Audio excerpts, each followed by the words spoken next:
Today I'm making and canning homemade apple butter. It's absolutely delicious and super easy to make, so come along and I'll show you how to make it and can it.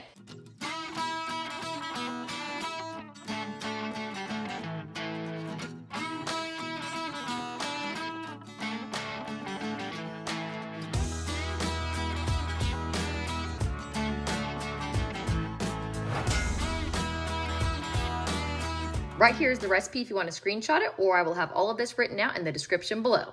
The first thing we're going to do is prep our apples. So you're going to take all of your apples and rinse them off, and then you're going to peel them, take the core out, and cut them up into 4 to 6 pieces. I like to use a couple of bowls when I'm doing this because I put the apple peels into one and I put the apple cores into the other. I use the apple peels to make apple cider vinegar, and I feed the cores to my chickens and my horse. And then I put all the cut up pieces into a big pot because we're going to need to make applesauce to then turn that into apple butter. Let's do it.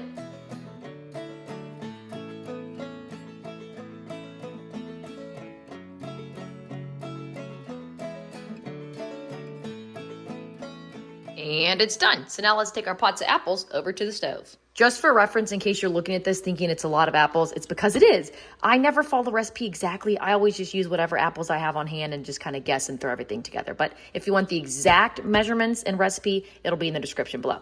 Anyway, let's make this. So what we're going to do is we're going to put about a cup of water into each pot. And that is because you do not want the apples to dry out while you're cooking them. And you also do not want them to stick to the bottom or get scorched while they're cooking.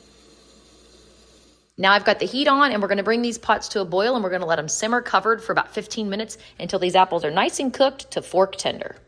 And they're done. Now I'm going to let it cool down for about 30 minutes before I puree it in the food processor, because when it's this hot, if you try to puree it, it explodes like a bomb. So also you can see how mushy it is now compared to what they were before.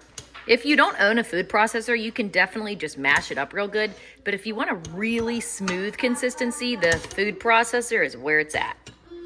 The traditional way that you make apple butter, which is how I usually do it, is you just puree it, put it into a pot, and you simmer it for a couple of hours until it gets thick and kind of simmers down some, and it gets kind of caramelized and just real smooth in texture. But this year, I'm going to try it differently, which is the way that my mom and my aunt have done it the past few years, and it's where you actually do it in a crock pot, and you cook it on low for 12 to 18 hours until it gets to that same consistency. So I'm just going to puree all of this and put it directly into my crock pot.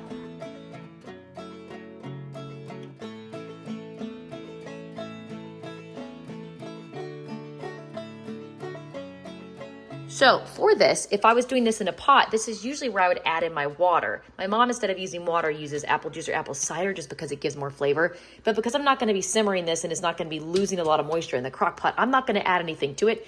If I feel like it's sticking to the edges or getting too dry and thick, then I will just add some to it as it cooks. But anyway, I am going to go ahead and add in my sugar, my cinnamon, and then I do add all the spices, allspice, cloves, nutmeg, and then I put the vanilla in when it's done, right before you can it. So anyway, let's add all that now. Also, quick note here, when I add my sugar, I like to do half of it in brown sugar and half of it in white sugar. So here's all those ingredients. I got my brown sugar, white sugar, cinnamon, nutmeg, allspice, and cloves. Then we just mix it in real good. And if you're like me and you've filled your crock pot to the max, be a little careful mixing it up. Honestly, I don't even know how much apples is in here, but it's a lot. And I still only put 1 cup of brown and 1 cup of white sugar in there.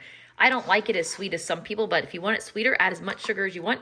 Also, if you don't want it to have any extra sweetness, don't add sugar at all. You can make this with no sugar. It's not needed for long-term preservation or anything. It's just really for taste. So make it how you want it. At the end, when it's done, you can always taste test it. And if you don't like it, you can add more sugar or more spices to it. Okay, we're covered and we're cooking. I'll check back on it in about 4 hours.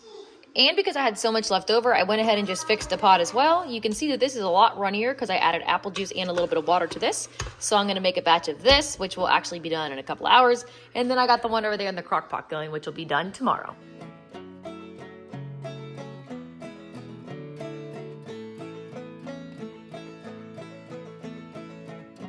It's been 18 hours and the apple butter is officially done. Look at this beautiful dark caramel color.